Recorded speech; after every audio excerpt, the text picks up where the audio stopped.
My next guest is a man who gives me every week some very sage advice on health. I always enjoy talking to him.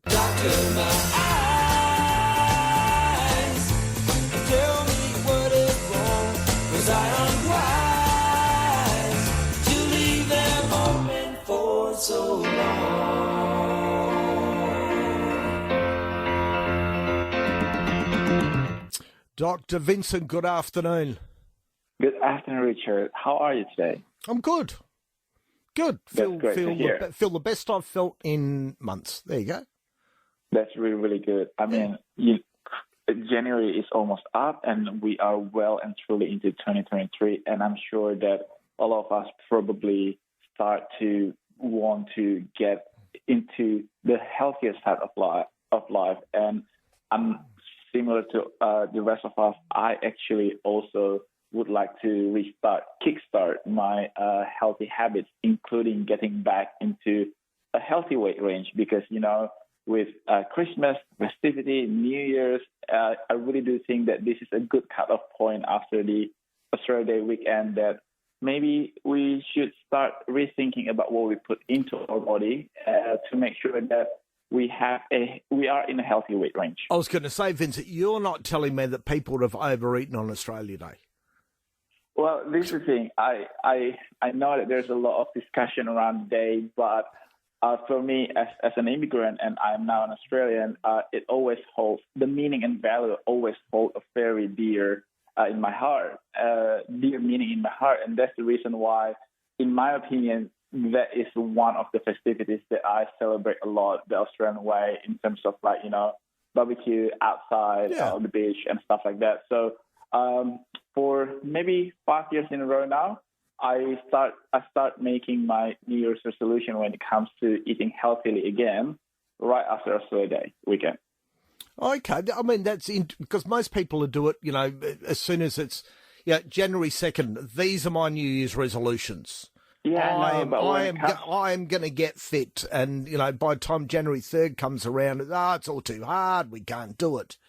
I know that, and that's one of the way that I sort of kind of trick my brain into sticking into the weight loss or fitness resolution on New Year, is that don't do it until you're ready to commit to it, because there is nothing worse than going yo-yo or flip-flopping when it comes to committing to a healthy diet and a healthy lifestyle. Because while you can lose a lot of weight in terms of water weight or a instant weight loss within 3 days or within a week, but the issue is that, is it smart or is it healthy? And the most important question is that, is it sustainable? Because healthy lifestyle is not something that you adopt for a week or for a month even.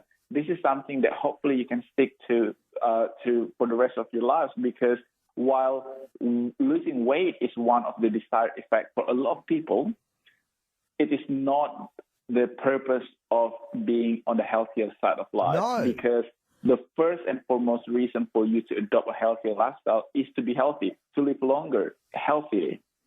I mean, and listeners of the afternoon show know I've been going now to the gym now for, I think we're in about week 12 or week 13 now.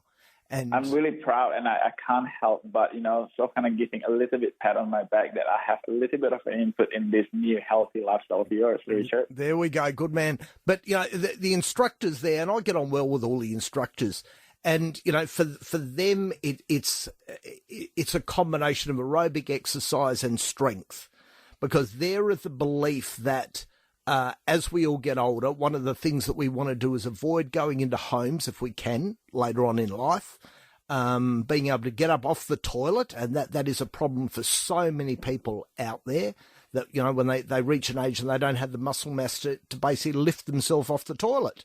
And, exactly. And so, as we all age, and, I've thrown myself into it, for it, because, I am starting to get on in years. I try and defy time marching on. And, one of the instructors this week said, you should tell the listeners that you can do, it's only going to mean something if you know about rowing, people, that you can do a 145 split on a rowing machine. And he said, and that is impressive. That's actually really, really impressive, because when you talk about rowing, it's not only about the strength, the core strength, but also about mobility and flexibility.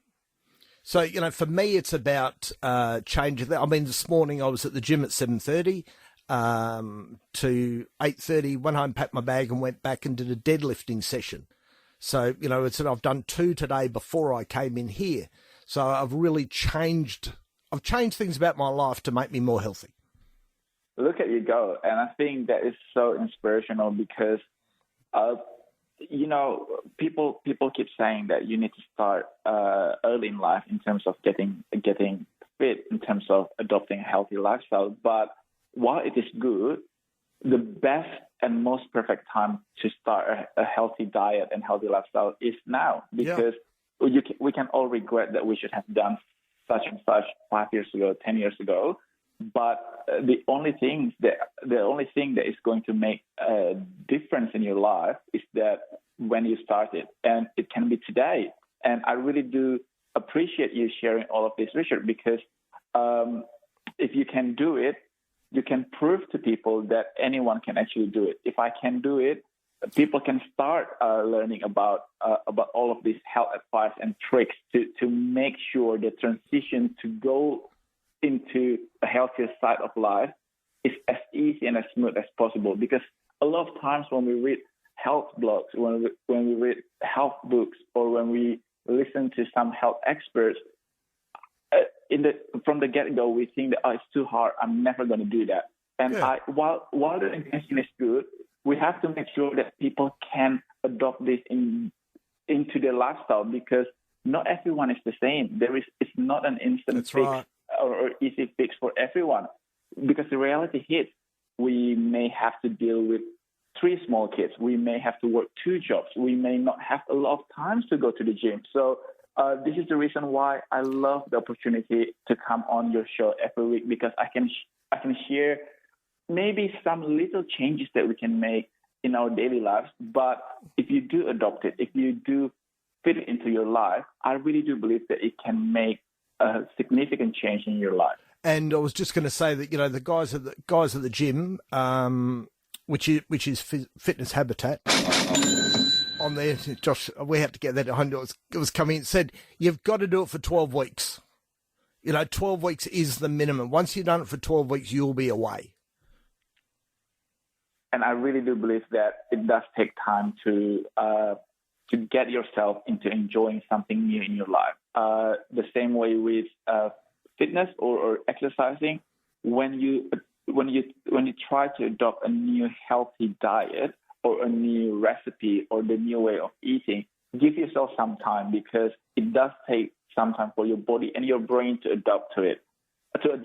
And I think if you stick to it, there is a higher chance of you making this significant change rather than stop trying and try new things. Because I think the statistics that every day there are like 10 new diets being invented all over the world. And the one of the big mistakes that people can make when they want to try to be healthy is that they try something, be it keto, be it vegan, be it Atkins diet for like 3 days, and they don't feel that it's working, and then they move on to the next one. Yeah, 3 days. 3 days is not enough. Good heavens. Exactly. Yeah. And at the end of the day, you get stuck into this yo-yo and flip-flopping diet, and it's not going to do anything good for your body. Yeah, and we've talked ever since we've done this segment. We've always taught that you can go along and treat yourself. And I do. After we leave today, it's just I'll go to the pub and have a beer before I go home. That's fine. That's correct. Everything in moderation. In moderation. Now, we should stand up more, shouldn't we? We should, because sitting too much is literally bad for your health. Over a long period of time, sitting put your body into a freezing zone where, when it comes to your basal metabolic rate, which is basically the calorie that you burn when your body is inactive, it actually makes your body becomes lazy in terms of burning calories. And the way to change this is very simple. If you just stand up during the afternoon at work, you can actually burn up to 174 calories, extra calories. So those 174 calories can just go away simply by standing up for a third of your working day. And not only that, it helps your posture so that it looks better, you look better and taller, and it does help your lung capacity as well, because when you sit down, I don't know about you, maybe you can be really good with your posture when you sit down, but over time when I sit down, I slouch. Yeah, makes two of us. But because I run a tech business, my days sometimes will be get in the car, go and see a client, sit in front of a computer, go along, leave, get back in the car, drive to the next client, and that's what I do. Yeah, and while it sounds trivial, when you slouch, it can reduce your lung capacity by 30%. It means that you're supplying your body, and more importantly, your brain, with 30% less oxygen. And the damage over long term can actually be quite devastating, because not only it reduces your cellular respiration, it also will impact your sleeping pattern. And it creates a vicious cycle. When you don't sleep well, when you don't sleep enough, the next day you wake up, then you will become tired. When you become tired, then you are less likely to be active. You're more likely to eat junk food. And that fits into the vicious cycle. And I think if it can be solved by just standing up more, please do that. And you're talking about plan your meals. You should always know what you're going to eat, shouldn't you? Yes, because at the end of the day, weight loss is a mathematical problem. Calories in versus calories out. And while we don't want to deprive ourselves of foods just because we to lose weight, what we can do is that we be smarter in terms of choosing our macros, meaning carbs, protein, and fat. Protein has the highest amount of what we call TEF, thermic effect of food. Simply explaining this term, basically, it means that the amount of energy that our body needs to exert to get calories from food. So this is one way to trick your body that it can lose or burn more fat by just simply switching things, like instead of eating your banana bread or muffin in the morning, have some scrambled eggs on multigrain toast, because it is harder for your body to break it down and absorb the calories. And not only that, it also extends the energy level being supplied into your body. So it means that you're less likely to snack in between meals.